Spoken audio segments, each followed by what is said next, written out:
जय Shri Krishna SS creation को आपण मानक स्वागत। आपण मानकर उत्साह मोर कामना। दयाकोरी कमेंट बॉक्स रे कमेंट दी मते उत्साहित करिवे। आशा करूची मो चैनल को सब्सक्राइब न करिथिले सब्सक्राइब करिवे। आपणकर गोटिए लाइक मते 100 गुण खुशी देबो। बहुत दिन परे मु आज भगवत गीता प्रथम अध्याय श्लोक 14 रु 18 पर्यंत वर्णना करूची। ततः श्वेतैर्युक्ते महति स्यन्दने स्थितौ माधवः पाण्डवश्चैव दिव्यौ शङ्खौ प्रदध्नतुः। अन्य पक्षरे उभय भगवान श्रीकृष्ण और अर्जुन श्वेत अश्वयुक्त एक विराट रथ उपरे बसी सेमानकर दिव्य शंख बजाइले। अर्थात भीष्मदेव जो शंख बजाइले से शंख सहित तुलना करी कहा जाइछि जे कृष्ण और अर्जुन हाथ रे थिबा शंख दिव्य शंख अटे, किंतु भीष्मकर शंख दिव्य शंख नुहे। दिव्य शंखनाद ध्वनिरु एही सूचना मिलुछि जे अन्य पक्षरे विजयर आशा नाही, कारण कृष्ण पांडव मानक पक्षरे अछंती। जस्तु पांडुपुत्राणां जेसम पक्षे जनार्दनः। पांडुपुत्र मानक सदृश व्यक्ति मानक पक्षरे बराबर विजय थाए, कारण भगवान श्रीकृष्ण सेमानक सहित थांती।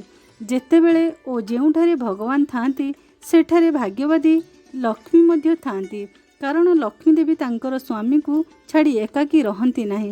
विजय और भाग्यलक्ष्मी अर्जुन को अपेक्षा करुछंती, कारण यह भगवान विष्णु बा कृष्णकर दिव्य शंखनादरु सूचित हेउअछि।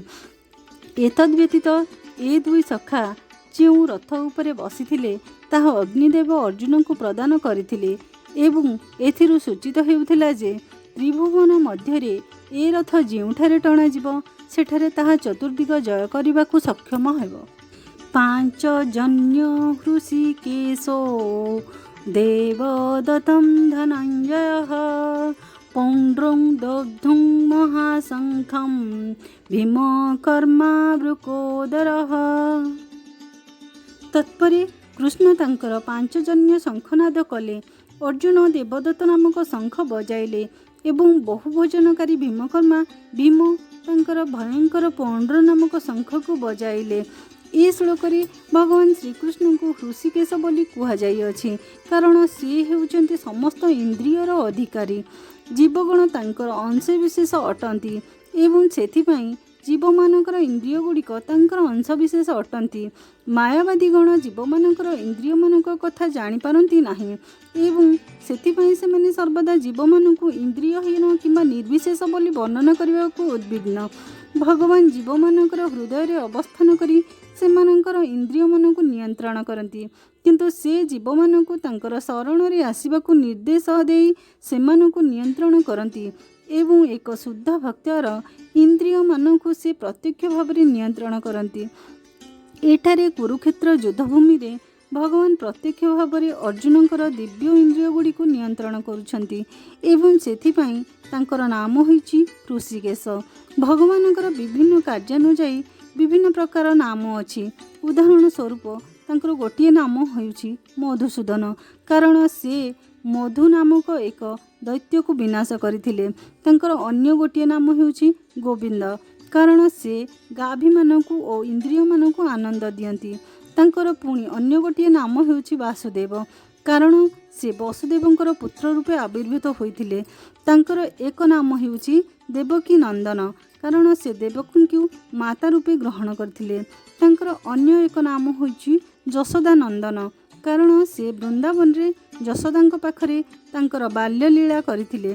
तांकर पुणी अन्य एक नाम होइछि पार्थसारथी, कारण से तांकर सखा अर्जुनकर सारथी रूपे काम करथिले।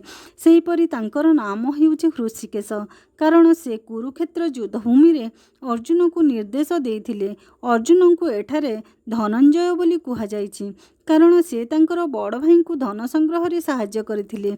जेतेबेले तांको बड़ भाई राजा युधिष्ठिर विभिन्न प्रकार यज्ञानुष्ठान निमित्त धन आवश्यक कले सेतेबेले अर्जुन ताहा संग्रह करि आनिथिले। ठीक सेही परि भीम को वृकोदर बोली कुहाଯାଇଛି, कारण से बहुत भोजन करि पारंती। से जेपरि खूब कठिन कर्म संपादन करि पारंती सेहीपरि खूब भोजन करि पारंती।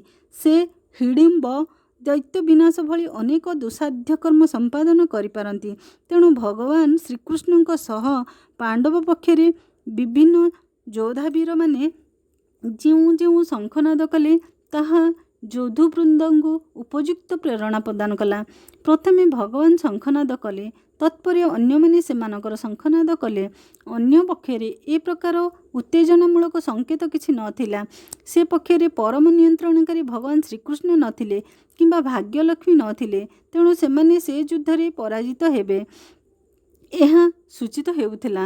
ସେମାନଙ୍କ ଭାଗ୍ୟରେ ଯେ ଏହା ପୂର୍ବରୁ ଲିପିବଦ୍ଧ ହୋଇଅଛି ଏହା ଜଣାପଡ଼ୁଥିଲା। ଶଙ୍ଖନାଦ ଦ୍ୱାରା ଏହି ସମ୍ବାଦ ହିଁ ପ୍ରଚାରିତ ହେଉଥିଲା।